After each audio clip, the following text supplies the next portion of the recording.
Ranking Member Bozeman. I'm on the Agriculture Committee, Health, Education, Labor, and Pensions. I'm on a committee called Budget Committee, which sadly has been relegated into almost a useless appendage here in the federal government. We haven't done a budget that we've adhered to in decades.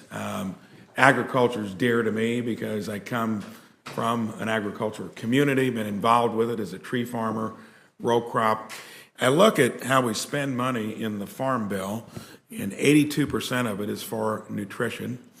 11% would be for safety net programs with crop insurance, commodity supports, and then conservation, roughly 4%.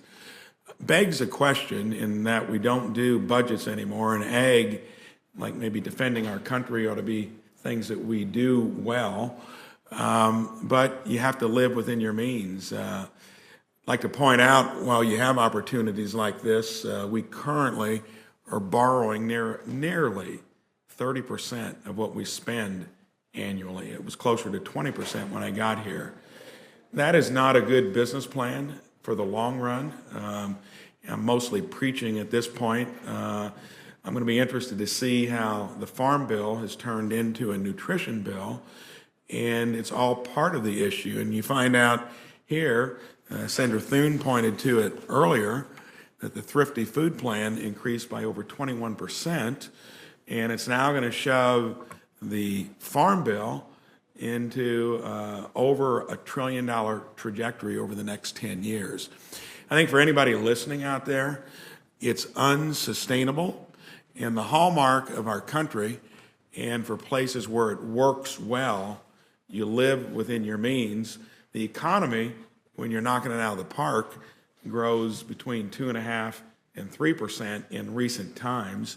That's generally done with a little lighter regulation and tax incentives to the productive side of the economy that make sure you're at least generating revenues that this place needs to live upon.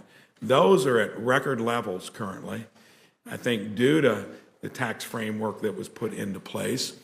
And I think you got to look at each part of our federal government, and one that is probably most practical, farmers who participate to the tune of about 11% in the Farm Bill. They are the ones that produce the food that becomes our nutrition. What guidelines are we using within the ag department on the simple issue of food insecurity? I think the benchmark is that we try to get that under 10%.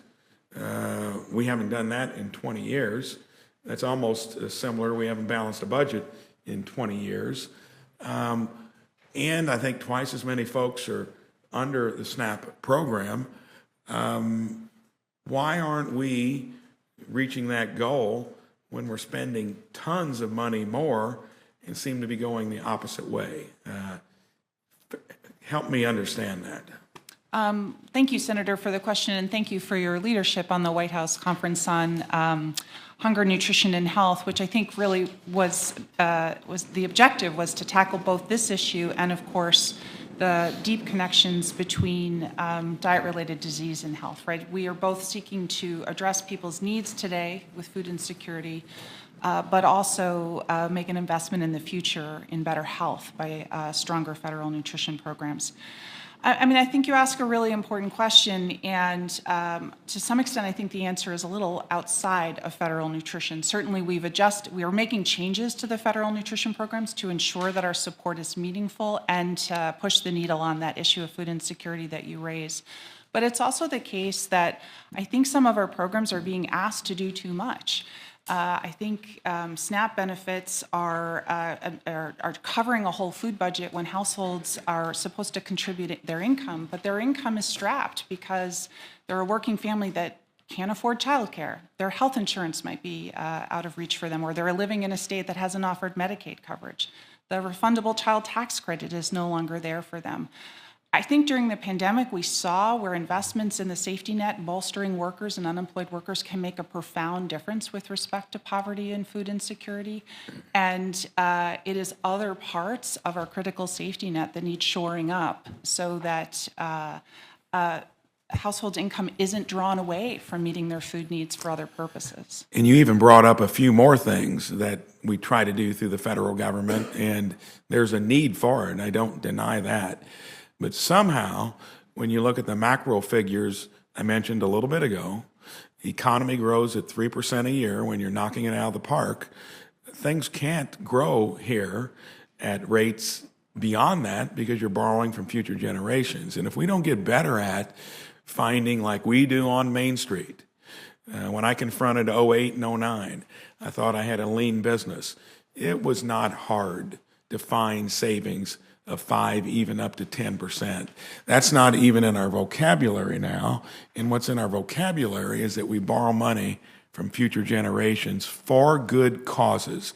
But if we're going to look to the federal government to be there in a way that people are going to believe it and not delivering results where you can't get food insecurity under 10% when we've been trying so hard, spending so much money, maybe we need to look inside. Are we running things like most other places would have to make those trade-offs to get a better result? Keep working hard at it. Thank you.